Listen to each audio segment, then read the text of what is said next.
Hi, everyone. I'm Nick Binnicker, the Director of Talent Development with Williamson Inc. Really happy you're able to join us today and excited for this panel. Just wanted to give a brief background on these calls. So this is the fourth or fifth call we've had with HR professionals in Williamson County. I think Brian Evans is actually one of the people to spearhead this idea for us to say it would be really helpful to put our heads together when this crisis first hit Williamson County and create some overlap in our coordination of HR strategy locally. So excited to hear from them on where their businesses are at now that we're several weeks into this. We've already covered some really heavy topics with our HR group. So the reason that we're opening up to a wider audience today is this topic really, I think, transcends whatever your field is. So whether you're an HR professional or not, we're glad you're with us and look forward to hearing them talk about how they keep culture while you're working from home at their companies. So before I hand it over to Michelle Andres with LBMC, who's going to moderate for us today, I want to make a quick note on logistics. If you have a question that you'd like to ask our panelists, use the Q&A feature on Zoom. It should be right in the middle of the window towards the bottom. It says Q&A, click on that, type your question, and we should be able to get to some questions from you all after 20, 30 minutes of conversation that we've already prepared. So with that, I'll hand it over to Michelle to introduce our panelists. Thanks, Nick. And thank you to the Williamson Inc. Team for hosting this and giving me this great honor. As LBMC's Chief People Officer, we hold this topic very close. In fact, our team members and our culture are at the center of many of our discussions, especially these days. So I think this is timely. It would be extremely helpful for us to be sharing. And without much further ado, I think the important part is hearing from our great panelists. We have Dave Brady from Mars Pet Care here in Franklin, and he is the Vice President of People and Organization.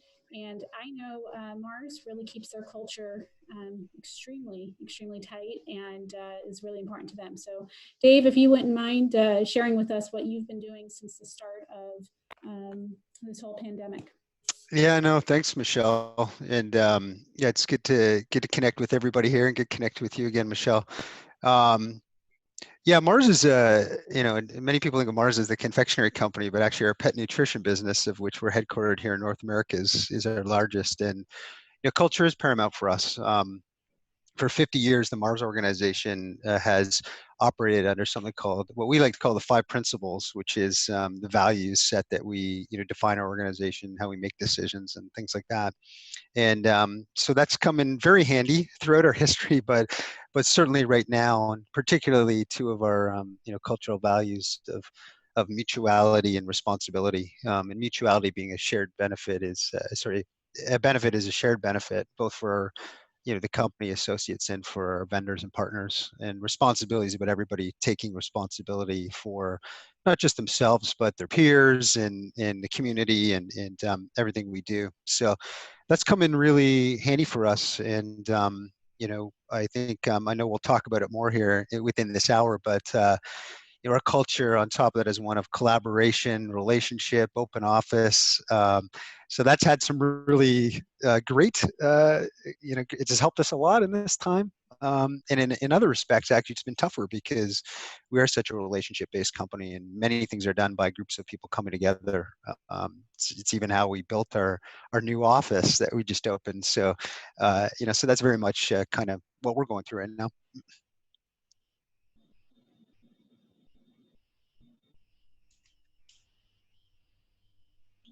Thank you. You may still be on mute, Michelle. So much for going on mute. Yeah. I think there we go. Sorry about that. Hey, here's the valuable lessons that we all get with electronic video conferencing these days. Dave, when you think about kind of the collaboration and how you're doing that, could you share how your teams are truly coming together to still make good business decisions, keeping the business moving forward? How are you guys collaborating and keeping that going forward? Yeah, I know, absolutely. So probably in a number of ways, right? And I'll just briefly touch on a few. So because we're so relationship based, quickly we established amongst all of our teams, how do you do it? Just a daily, 15-minute, just 10-minute type of meeting to quickly connect on what's important, particularly at the start of this crisis, and that's continued. So teams have been coming together virtually and doing a very quick update, and what do I need to know? How do I need to operate today? And that's continued. So that's really helped. The virtual collaboration has happened. The second thing that what we did was quickly move to a how do you run your business operations in a virtual way. So we have something many organizations have called an S&OP process, and that's really the cadence of how do you deliver your business. And we found that that normally is a 2 to 3 day, 10 hours back to back.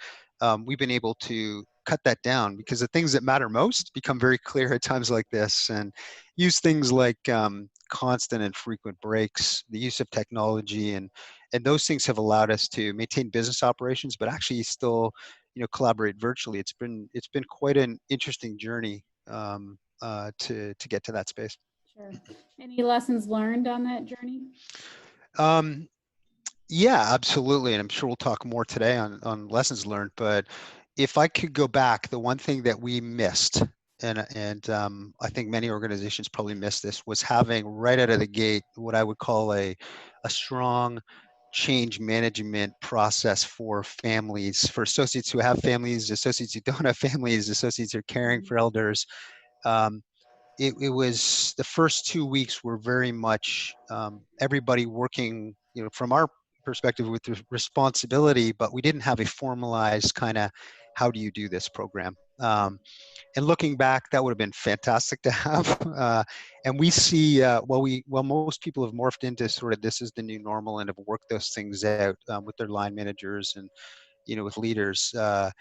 Our next inflection point and what we're planning for is what I think probably many people are, is at some point there'll be a gradual re-entry into an office environment, and we see that as another inflection point. So we're planning for how do we use change thinking to embrace that and make that probably a more seamless process. Yeah. Yeah, fantastic. And I think reentry is on all of our minds, and I think that's an important topic for all of us that are beginning that process. I do know that Nick and team will plan that for another one of these sessions at a later date. So I'm going to leave that cliffhanger right there and invite you all to come back when we start talking about reentry plans and best practice sharing at that point. So thank you, Dave. We'll come back around with some general questions here in a little bit. Our next panelist is Brian Evans. He is the VP of HR for Tractor Supply. And before many of you joined, we were talking about the growing presence of Tractor Supply on TV and keeping all of our animals on our farms and even some of our home pets fully supplied here during these times. So Brian, thanks for joining us today. If you wouldn't mind just kind of sharing with us what you've been doing. And you're still on mute, it looks like. One more time. Whoever's host, Abby, would you mind taking Brian off of mute, please? Thank you. Oh. Try again, Brian.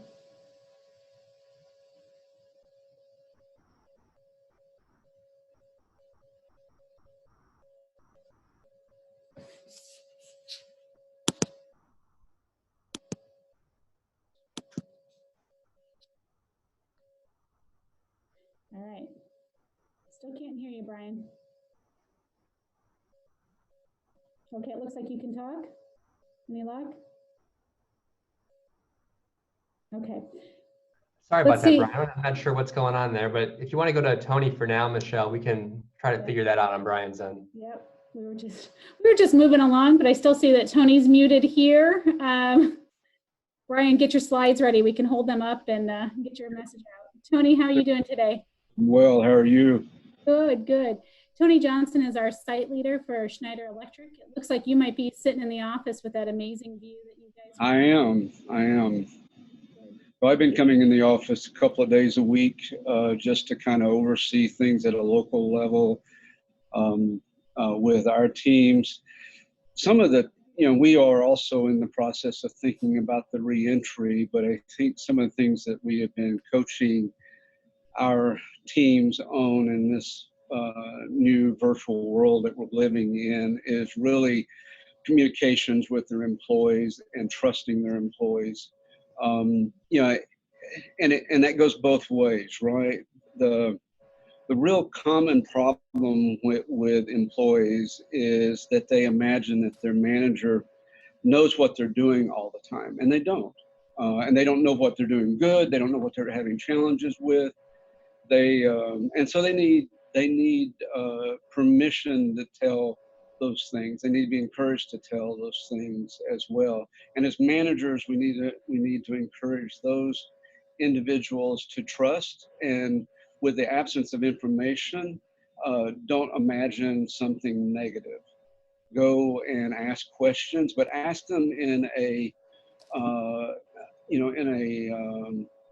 inquisitive sort of manner, not a challenging sort of manner, right?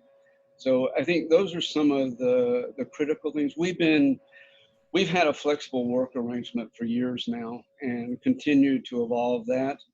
One of the other things we just recently did as part of this, as a mix of I would say a cost measure as well as a healthy lifestyles, is we gave our employees a voluntary option to go to a part-time working arrangement, because we do have a lot of employees who've got children in school or were in school or in childcare that they no longer have. And that's a challenge for them. And they feel, and they're struggling with that, or they're taking care of elderly parents. I have an 86-year-old father-in-law that lives with us. And, and he requires attention in a different way than he did before this. So we need to give our employees some flexibility around that. And it's something that we've done within Snyder, and it's been received amazingly well by our employees. I had a couple of my direct reports tell me they were very proud to work for a company that thought about their employees in that sort of manner. So that was encouraging to us.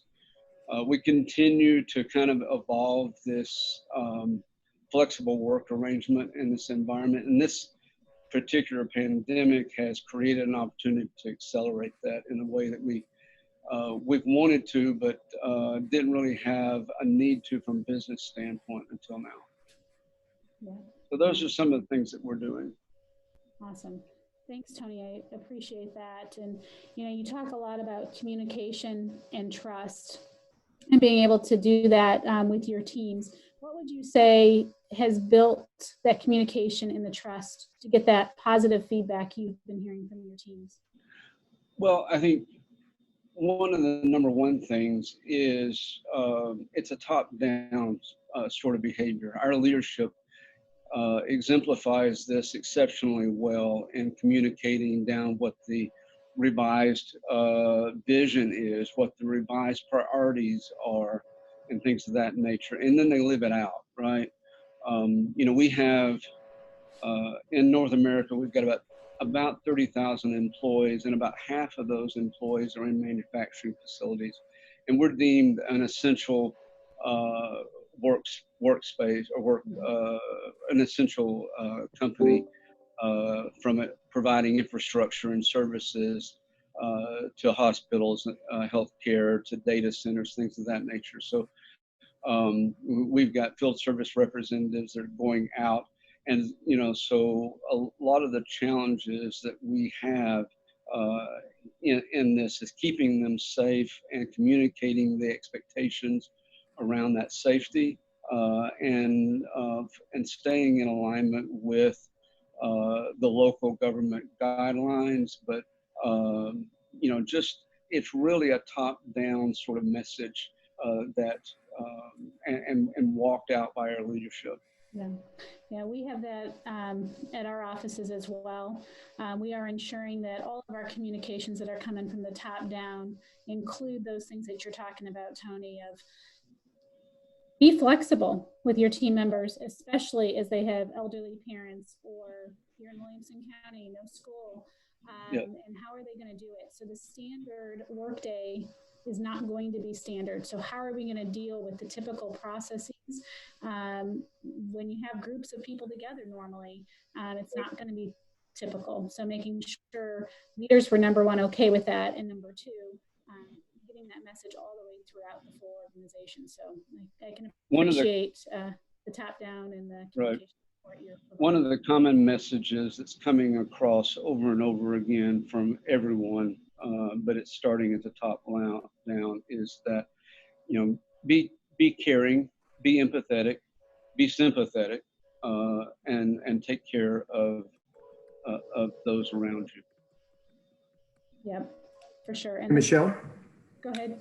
Go ahead, just checking to see if you can hear me now. I was getting directions, so I was going to leave the meeting and try that. Sorry about that. No, we can hear you. We can hear you. So with that, Tony, I'm going to say thank you so much for your introduction. While we've got Brian and he's communicating with us, we're going to toss the ball back to you, my friend. Thanks. Sorry, I kept telling me the host had to unmute me, which is, I think, what my wife wants to install. Good. We're excited. We're, as an essential retailer, still working in our stores and distribution centers. So this has been the biggest challenge for our store support center here in Brentwood, and uniquely that we want to continue to support our teams in the field, worry about their safety, that of our customers. What I've been super impressed with is how the team reacted. We were a work from home operation, phasing into it last quarter of last year. In fact, we visited Tony's operation, got some impressive ideas there at Snyder, but that really gave us a jump start. We wanted to get ahead. We saw the cycle of possibly having a diagnosis and therefore having concern about 1,000 people having been in contact and us having to clean and close and recycle. So we forced a shutdown early on, and literally it was one of those emails we sent at 1 o'clock on a Wednesday afternoon and said, for the next few hours of your day, figure out how not to be here tomorrow. And we did a drill the next day. Our IT team was really outstanding work with them, because it was a big test. We had a few people that didn't have laptops. We were having to stand up. And it went so well, I sent a note out 2 o'clock that afternoon, said, we're going to do it again tomorrow. It was a Friday. And in fact, we have not come back to work since then. We continued in either a mandated or encouraged. Now we're in a mandated approach where the only people we have rotating to the office are those who need to pick up invoices, et cetera. So any given day, we might have 20 people there out of 1,000. Yeah. We have a similar setup going with ours too, Brian, and I think we all did the test day, and then it just kind of rolled in, and here we sit today. So thank you. Actually, that idea generated from one of these calls, so thank you for your leadership on that. Appreciate that. As you think about not only letting people work from home, but what activities, since you've kind of been leading the charge on a lot of these, are you doing to keep the morale up? Yeah, and that's been the interesting part. We're a very cultural rich company as well, and used to a lot of walking around the office. So we've been sending out tips and went at first more the physical tips about get up, move around, eat well, now to more the mental tips, because it's a little bit of isolation. So we're talking to folks about how to break that monotony. We've encouraged happy hours via Zoom or Microsoft Teams. In fact, my group met with our CEO last night. It was an interesting day. He was on the phone with the president one part of the day, and then having a beer with us last night at 5 o'clock just to chat about things. So we've encouraged that. We've also encouraged get up and act like you're going to work. And I even had to get into that. I found the first few days of this, since the work table was the kitchen table, you just kind of got up, and before the day was over, you hadn't dressed or brushed your teeth or done any of those things. So we encourage people to get up, follow your normal routine, and act like you're going to work. You're going to feel better, feel brighter for the day if you're doing that. And then we follow all the same stuff I'm sure you're communicating. Separate your workspace from your sleep space if you can. Identify an area so you feel like you can go to work and leave it. It's a little harder for folks who live in apartments or have children at home, et cetera. But we've encouraged those sorts of things.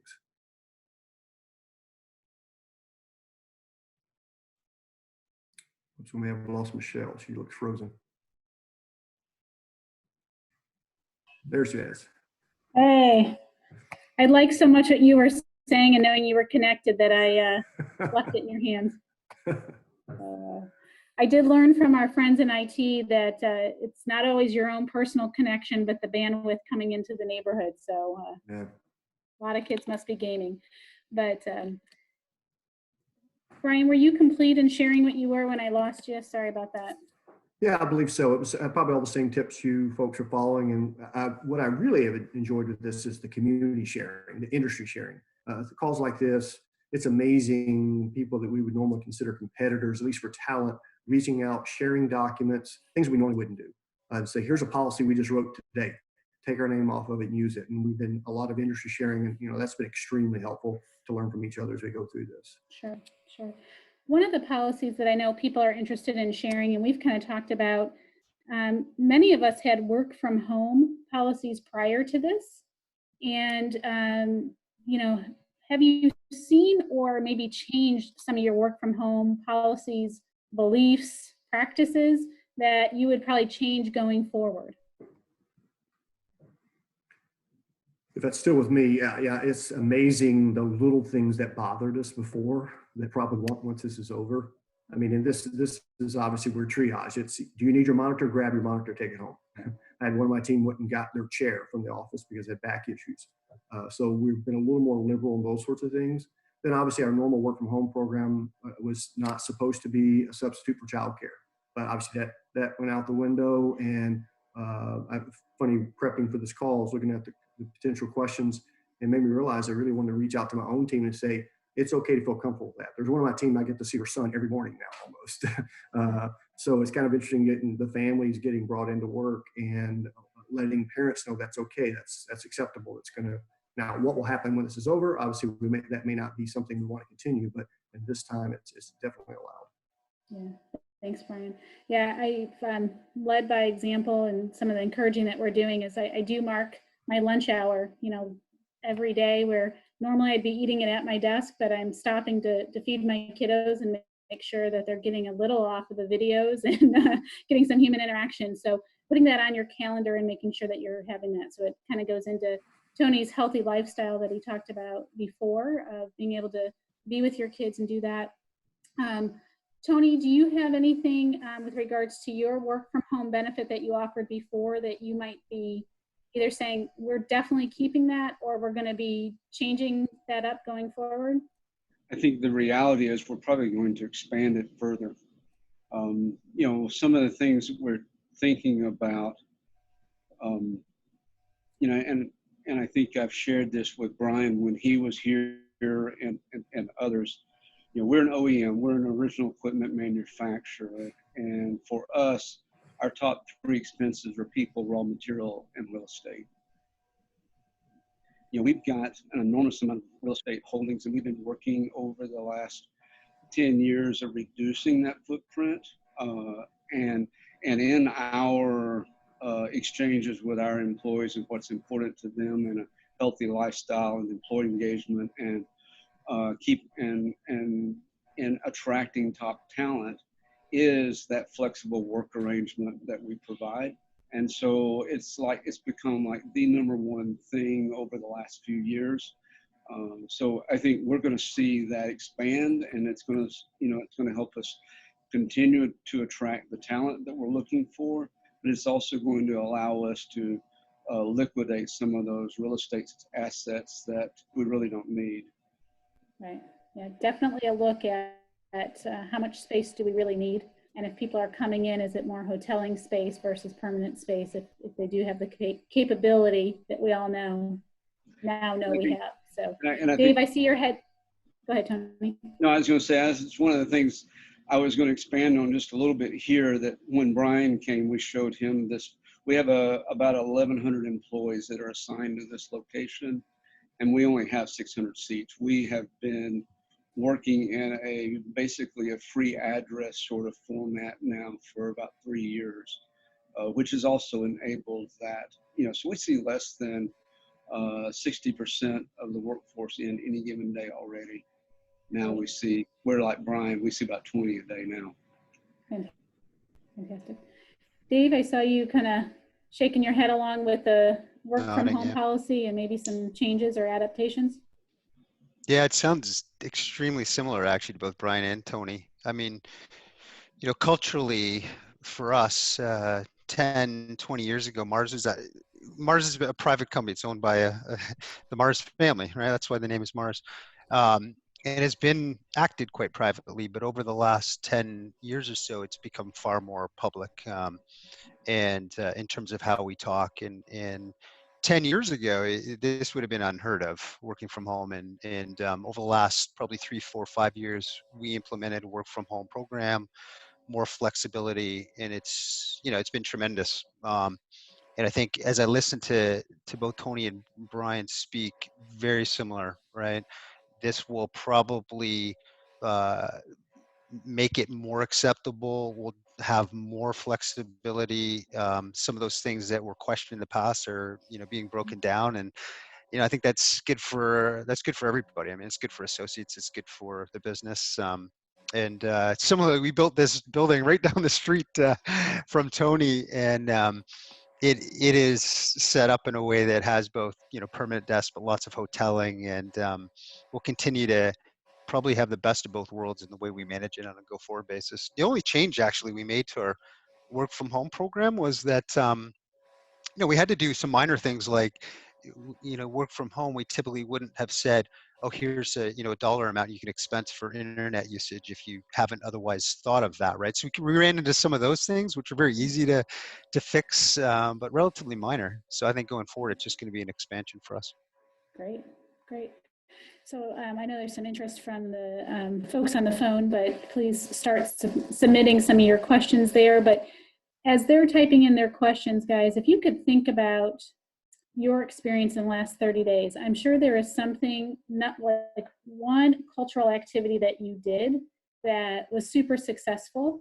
I know for us, last week, all of our operating committee, so the top 12 folks in the firm, we did a video similar to what many in Williamson County teachers had done for the schools of, we're thinking about you, we can't wait for you to get back. And we sent a message, and I've got to tell you, the overwhelming response that flooded the inbox from just putting a short video so folks could see their leaders, hear from them. While they're hearing from them individually in each one of the functions, it was great to be able to see the overall piece and see them in their home environment. A couple of folks hadn't shaved, so there's a Corona stash competition going on now, and there's some other fun things that really came out of that. So what are you seeing an overwhelming response to in the activities you're doing? One of the things that we did was a collage of pictures of your coworkers, your furry coworkers, your ankle biters, whatever that might be, and then we created that and shared it back out with everyone. Another one that has gotten a lot of replay is what we call the conference called Bingo. And I don't know if you guys have seen it, but it's it's a tile of excuse me, of all the things that could potentially be said or done on a conference call, like Brian being muted and unable to mute himself, things of that nature. And then we'll give a prize to the person that day who's able to achieve bingo first. That's great. Dave, how about you? Yeah, no, that's been a fan favorite too for for us as well. It's funny how these things go around, right? This is the power of community and socialization. Yeah, actually, ours probably too. Michelle is really similar. I think we have it's not just an open office environment. We have an environment where the president sits at the same size desk as your entry level associate, and that's always been the culture at Mars. So there's always very much this open communication. It doesn't matter who or what level somebody is at, they communicate with them. And I think our corporate affairs team did a really, really nice job of getting out clear, consistent communication, very clearly identifying, hey, these are reminders, this is new, both in written format, but we pulled together very quickly all associate calls where we just got everybody on and spoke from the heart, unscripted for the most part, on what's going on, questions that people have. it was very much a two-way dialogue, and that's continued. Probably the best thing that we did, quite transparently throughout it all, because when people are just who they are and they're authentic, the empathy comes through, the understanding comes through, the change comes through. So I think that has been probably, the best thing, along with, I think like many other organizations, we're pretty quick to get out and say, hey, we need to recognize our frontline associates who don't have the option to work from home. We were quick, and for us, that's the vast majority of our workforce works in manufacturing facilities and on the front line in sales. And to recognize them both, financially, but also through a series of non-financial recognition measures has, I think, been really, really well received across the entire organization. Yeah. Yeah, recognizing definitely those 20 or so that Brian and Tony have talked about coming in. I know, Dave, in your situation with manufacturing, you've got a lot of essential folks, and Tony, but we definitely, for those that are coming into the main office here in Brentwood and Knoxville and Chattanooga, for us, we recognize them financially as well, just because we're at home being able to do our jobs, but they're still meeting our vendors, getting the mail, making the deposits, doing what we need to do. So critical for sure. So, and thanking them. So Brian, best thing that you've done to get the lift from your team members and add a little levity? Well, the communications have been extremely important. We've gotten really high marks on our transparency, just carrying words, always starting every all company email with concern about team members and their families. One of the better things we did, and I know Samantha Case on my team's listening in too, and we co-write a lot of these, but we found one of the great videos out there where it's a music video, and it's Take a Load Off Annie was a song, but it was all people around the globe. So we actually just shared that last Friday going into Easter, and just said, hey, it's okay to take a load off and relax. And we got more positive comments back on that. It was this the least business-oriented email we sent with any updates, et cetera. We've got also, someone mentioned a thank you video. It's going out this week with a message from our CEO, and then the people simply saying thank you, like a sea of thank yous kind of building at the end. I think that's going to be really powerful. Again, because of the 33,000 team members we have, basically 32,000 are still at work. It's only the 1,000 here that are not going into the office. So they're out there every day, and with the stress of customers coming in and possibly not wearing a mask, and we've been providing PPE, or they're working in our distribution center operation. So those thank you messages have gone a long way. Awesome. Awesome. We did have a leader rewrite the words to Sweet Caroline about how healthy he's staying and washing his hands all the time. Yeah. So there is some fun videos out there and some creative juices definitely flowing being at home. I want to turn the tables a little bit from these best practices and talk a little bit about Governor Lee issued that the students would not be going back to school for the remainder of the year. So is there any best practices or thinking with your leadership teams about how to address these parents that are working from home, many of which are two-income households? You're not really, you're trying to balance the kids, make sure that they're not fighting, they're not melting their heads with the video games. Brian, would you maybe start, and we'll go in reverse order this time, of how are you helping address the parents of kids home? Well, really, with the work from home being allowed and not having concerns around childcare has been the biggest part. So again, prepping for this call made me think we probably should be doing more there. Just communicating with parents and letting them know, again, we know it's okay, and it's something we're devoted. I don't have children. It's actually been an enjoyable part of my job to get to see other people's kids and deal with that. Literally had a phone interview the other day with someone, or a video interview, and never would have done before. The candidate warned me in the beginning, says, hey, I've got a 4-year-old. I may have to interrupt for a minute. And it was perfectly fine. Just letting people know that is okay. So luckily, because we were able to work from home here, that won't be, I think, an issue as we wrap up the school year. Good. Dave, how about you guys at Mars? Yeah, I mean, it's really interesting, and I say really interesting because I just take a look at my own team of about 9 people, and the spectrum is so wide, right? Some people who are their issue is not kids, it's isolation. Others who it's kids, others who it's elder care. But specifically, what we've tried to do, and it sounds very similar to, I think, how Tony mentioned right at the start is give line managers the flexibility to manage that with associates on an individual basis. So for example, I have someone on my team, whose spouse works at Nissan and is still actually, an essential worker. They have a 2-year-old and a 4-year-old, and it creates a lot of stress. And I just said, look, you know, I this isn't going on forever, but work on whatever works for you. And if it means 1 hour on, 1 hour off, if it means a couple hours there sleep in the morning, and then I'm not going to hear from you from 6 to 8 hours, and you're going to do stuff at night, that's fine. If it means it's better for you to work on a Saturday because that allows you to do that. Whatever works. And I guess my learning through that, and I think most of our line managers' learnings, where that is possible, because that's not always possible, and why it has to be a one-on-one situation, is that the more flexibility you can provide associates, the reality is they all want to do well and all want to achieve, all want to succeed, all want to be recognized.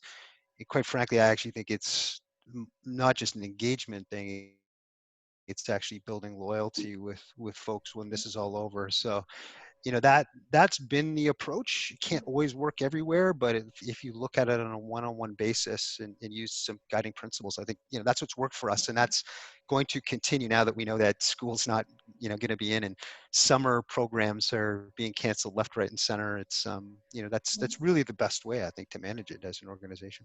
Agreed. We're playing the long game as well, and that's the important part, even for those managers that have traditionally preferred butts and seats, is reminding them that this is not just about the work getting done now.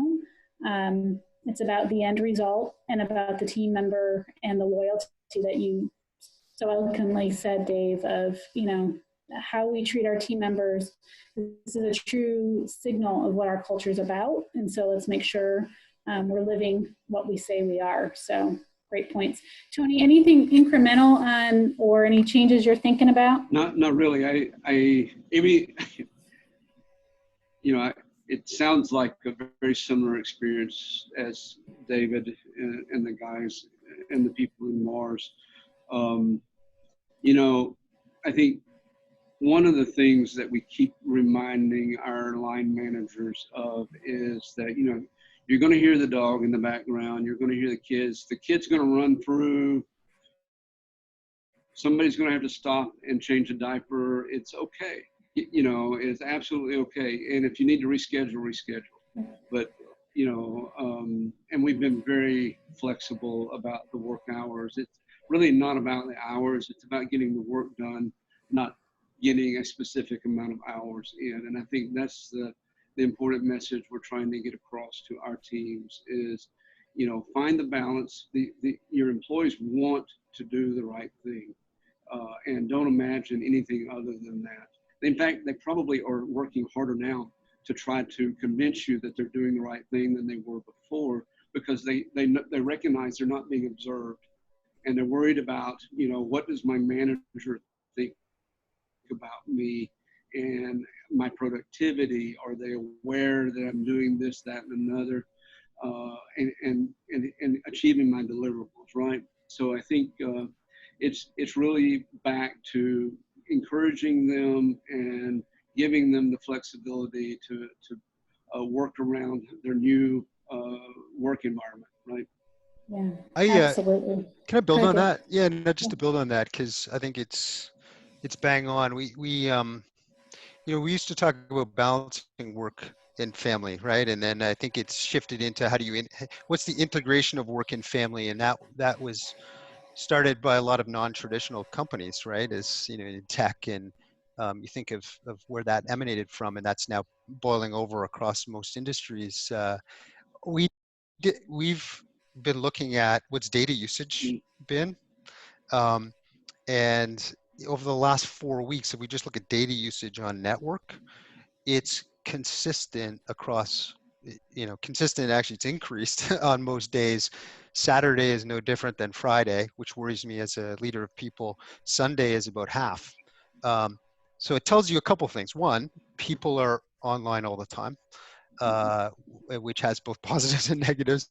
And secondly, I don't think we're lacking productivity. I really think Tony's making a really excellent point, is that, again, I think it's the human nature. I want to achieve, I want to grow, I want to do all these things. And it's becoming harder to demonstrate that when it's not a 9 to 5 or in an office. And having line managers and leaders recognize that, bring out the best in that, and at the same time helping people understand you need to turn off, and you need to be able to manage those other things as importantly as work, I think is super critical. I think we're going to see more and more and more of that for organizations. I'll speak for my own, where that's, we've been working at that for the last 5-6 years. Yeah. And we've been shifting some of that messaging as well, as making sure, and I think maybe Brian mentioned this before, is making sure you can turn off, because it's so easy when it's right there on the kitchen table, when it's right there in the bedroom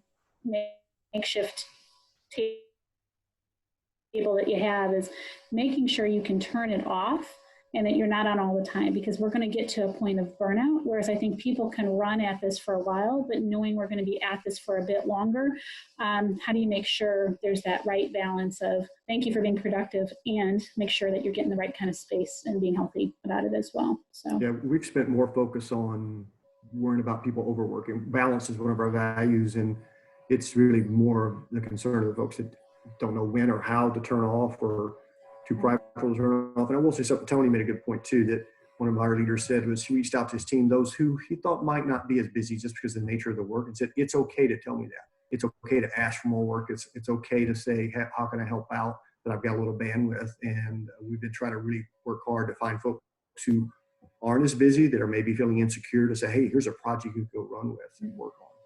Making your leaders aware to get that balance, because there are some that will do it all, and you've got to, as a leader, be able to see that as well. So I want to shift our conversation a little bit, as we know the economy continues to tighten, and it's quite tough for a number of folks.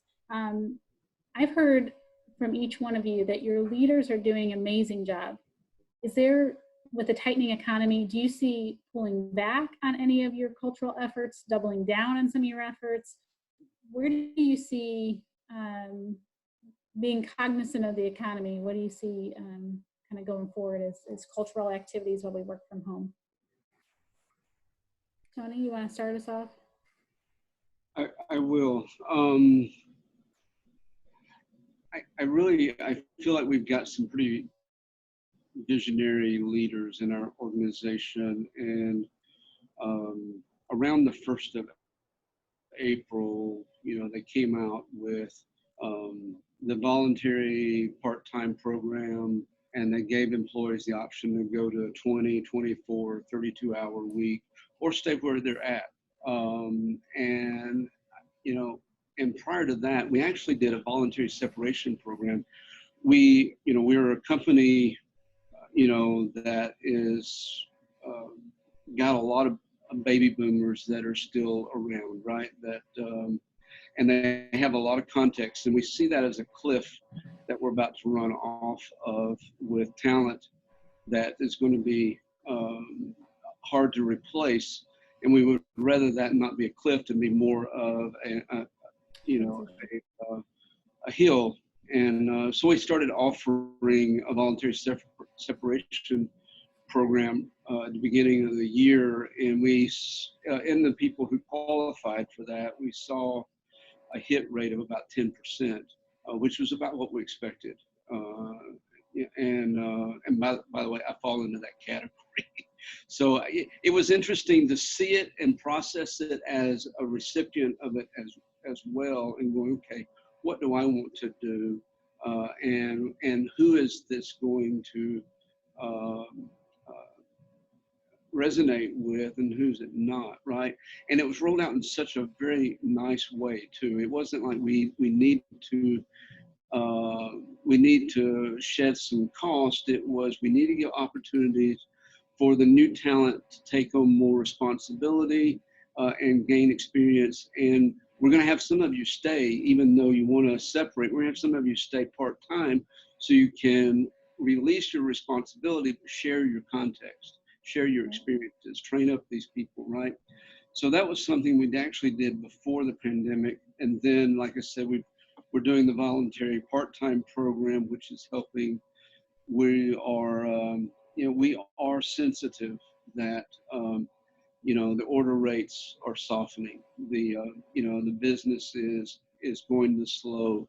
We are in an industry that is very capital driven, and process automation driven, electrical distribution driven. So we seem to have a little bit more of a lag in the impact in our business, which gives us some flexibility.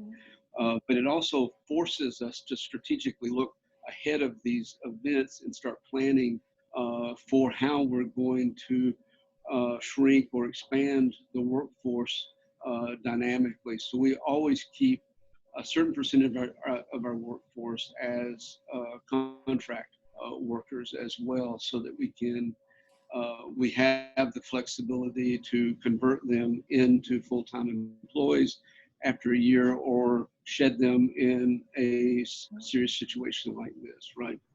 So those are some of the things that we've done. One of the other things that we did was, in all of our office, we have about 260 facilities in North America, and and 50 of those are manufacturing and distribution centers. The rest of them are offices. So we went in and turned everything off, right? Everybody's gone home. We turned the lights off. We turned the HVAC off. In this facility that I'm in, we have 5 floors, and we've consolidated down to 1, and turned the lights off, turned the HVAC back, not all the way off.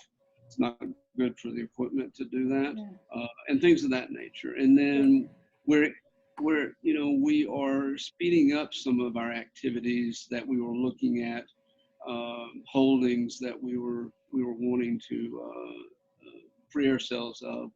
We're looking for ways to speed that up a little bit. Great. Thank you, Tony, for sharing all of that with us. Dave, do you have? No, it's a really interesting question, right? Tightening economy, the pundits all talking recession. In our business, we're essential, very similar to what I hear Brian talking about. And I would say I don't anticipate a loss of investment or dollars into cultural activities. Might there be some shifts? Yeah, but we're very purpose driven. Our business is all about making a better world for pets. And in fact, our organization has doubled down on our investments. Obviously at this time, dogs in need from shelters or resheltering. So our purpose actually comes hugely to life at times like this, which is great. And so I think we've done a lot of great things in that area and continue to spend actually more to that end. And I think if I just think from an associate culture standpoint, we have every intention to continue as soon as we're back in the office some of those legacy things that are culturally significant to us. Talent development and career pathing has continued throughout. It's gone virtual. Which is actually great because we made an investment and we didn't have a lot of adoption, and now it's a high adoption. We fell into that one. But when we get back, we have some programs like we spend a week with all associates just purely focused on their development, bring in training. This year it'll be around digital literacy and data and analytics, and that's going to continue. So I don't see a drop off in that, Michelle, but it's a great question. I know many organizations are probably facing that. Yeah. Definitely a good conversation talking to my head of learning and development today of, we still believe fully in learning, development, succession planning, giving them the softer skills. But right now in this business, we're going to have to think more about some business skills. As the government continues to provide, in our case, opportunities to new federal guidelines and compliance issues. So how do we skill up on more of the technical side and come back around when the economy starts getting back on track on some of the softer side? So definitely a different perspective on that. So I can appreciate that. And I love your perspective of never let a good crisis go by to increase adoption. So good for you. And Brian, anything briefly, because I do want, I'm watching the time here, we've got about 10 minutes. The question that's going to come back around after we hear from Brian is balancing our communication of making things all right versus it's a tough economy, right? And what does that mean? So, Brian, let's talk about activities you're taking about the tightening economy, and then maybe you can lead us off on some of the communications you're using and balancing that communication as well. Yeah, I really want to add much more because other good questions there, but we obviously we have some savings in travel for training, Yeah. et cetera. So we were looking at the things that aren't happening. We also looked at, any services to our building that we can back off on, but those are minor. It's expensive to you're out there trying to get on the market and get out to folks. So it's challenging. Yeah. Yeah. So when you think about your messaging, Brian, and you think about, each one of us, I'm sure, are crafting the weekly message or often we're getting those messages out of stay calm, continue to be prudent. We're going to get through this together. And yet there's a true economic piece to this, and people are concerned. I think we're moving a little bit from the health concern into the financial concern. And then as we start talking about reentry, I think the health concern will come back. How are you balancing your messaging? Is there some key points that you're always including? I heard some of you say, we're always leading with, we have you at the center and your safety and your family at the center of our decision making. Is there some other talking points to help you balance your other messages? Of course, we're sharing about the business, and luckily our team, again, the majority of our team members are on the front line and see how busy things are. So they're likely not stressed right now over the business based what they see happening. Mm-hmm. I think we're all wondering what those are going to look like on the other side, though. It's changing customer dynamics. How will people shop us differently? It's advancing some technology and advancing some services we wouldn't have offered or had on our radar to offer, but now suddenly we're curbside everywhere, and we're doing things that really advance some things. So, so far for us, I think it's more still, our message is still on taking care of the team and operating safely. We feel high responsibility to the fact that we're an essential retailer, and we take that seriously and know that that's a privilege right now. And then we've got to operate to the standards at each of the areas where we're going to ask us to operate. Yeah, fair enough. Tony, anything you would add on how to keep your message balanced between it's going to be okay and we know things are going to soften and hurt?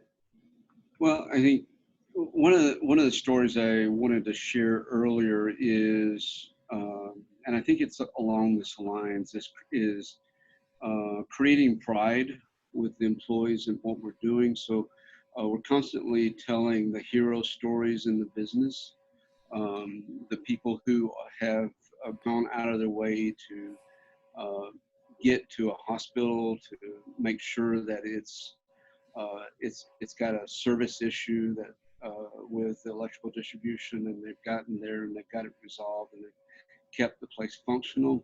On the flip side of that is revising our business plan and kind of turning it on its side, if you will. And we call it, instead of calling it a business plan, now we're calling it a battle plan.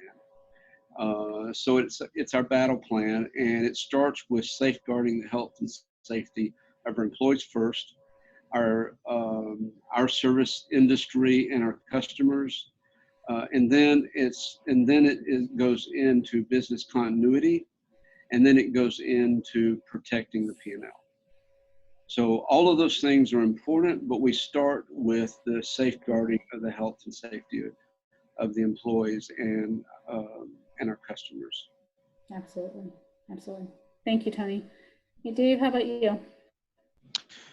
Yeah, well, it's almost right in the middle of, I think, what I heard from Tony and Brian, right? We spend a lot of time sharing the business with our associates, and it's probably a similar experience in our business as it is for Brian.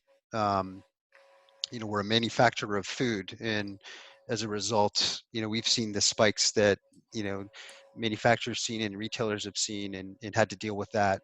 So our associates are very much, they understand what's going on, and from a business standpoint. And then I think very similar to what Tony has said, the order of operations for us is associate health and well-being, and then business continuity. So not a lot to add to that outside of, I think it is absolutely fair to say that as we've gone from 3 weeks of trying to figure everything out, now we're in a space of, all right, we're getting to a new normal.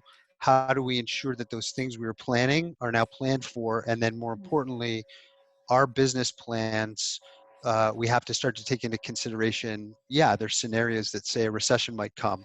Then what does that mean to the plans we'd originally put in place? And I would think that most businesses are doing that right now. We're no different. And so we're absolutely looking at back half of 2020 and 2021. Having said that, it's we feel we're pretty privileged to be in a place where, we're lucky to be in the business that we're in, and how do we pay that forward is really our focus. Yep. Sure. One last question as we wind down today's panel, and that is, people are doing amazing things, right? What is the one message you would send to your leaders? Because they've changed, they've stepped up, they've allowed processes to be a little bit more free-flowing, they've been able to do that. How are you going to keep your managers and your leaders continuing to work with this focus and this people-first mentality? And how are you going to encourage them? Dave, you want to start us off? Yeah, no, I was reflecting on that question when you sent it. Hey, here are a couple of thoughts that questions that come up, and again, we're in a bit of a lucky spot. It's always been our culture that line manager excellence and everybody deserving a great line manager is one of the key focuses. It's been there for many, many years at Mars. So it's going to sound odd, but it's more of the same for us in that there's sort of an expectation that line managers lead in this way. We will probably continue to put more emphasis on that. We'll certainly be able to reward and recognize in the ways that we have, but it's just a bit of an ongoing expectation in a time of pandemic. And I feel proud to work for an organization like that. I'm sure there are things that we'll do more of, but that's probably how I respond to that. Oddly enough, fair Michelle. enough. Yeah. Hey, if you've got it going well, it's how do you continue to keep that line and that focus and the recognition there? So makes perfect sense. Tony, anything briefly from you? I think it is more training for our line managers to help them with the change management, the empathy. I've studied change management for years. I learn something about change management every day. Every situation is different, and this is a very unique one. And there was nobody emotionally prepared for what we're going through right now. And to imagine that your line managers have got it figured out, we've got to give them the tools and the flexibility, to evolve their skill sets in this situation. It's they're all flying by the seat of their pants as well. Yeah. Definitely upskilling and taking the opportunity to do that. One thing's for sure, people are forever changed, and how do you continue to help them through that learning curve? So thanks, Tony, appreciate that. Brian, any closing comments on how to keep our team members at the center? Luckily for us, as well as Dave, it was the center of our culture already. So I think if anything, this took some blinders off for folks who might not be trusting of folks working remote, doing these sorts of things. So I think the effects of this are going to be long-lived. Yeah, agreed. Well, I want to thank Dave Brady, Brian Evans, and Tony Johnson for all their contributions today. I think it's been completely amazing to hear the good things going on here in Williamson County. And then I do want to say, stay tuned to some of the reentry conversations that will be forthcoming in the next week or two from Williamson Inc. So thanks, everybody. Yeah, thank you all very much. Really appreciate taking the time to do this. I know it's a crazy time for all of you right now to make the time for this. So I think it's very beneficial information for everybody listening. And I think the overarching message is be kind, right? We're all in this together right now and figuring this out for the first time. It's not anything that we're accustomed to at the moment. So appreciate you all being honest in that regard as well, if there are things that are still being figured out. So to Michelle's point, stay tuned. We will be having some more conversations, especially around reentry, which I think we're all looking forward to. Anything that we do will be posted on the Chamber events website. So go to williamsonchamber.com. There's a tab at the top of the page for events. And with that, I think that's it. Thank you all again. Thank you. Thanks, Nick. Thanks, Michelle. Thank you. Thanks all.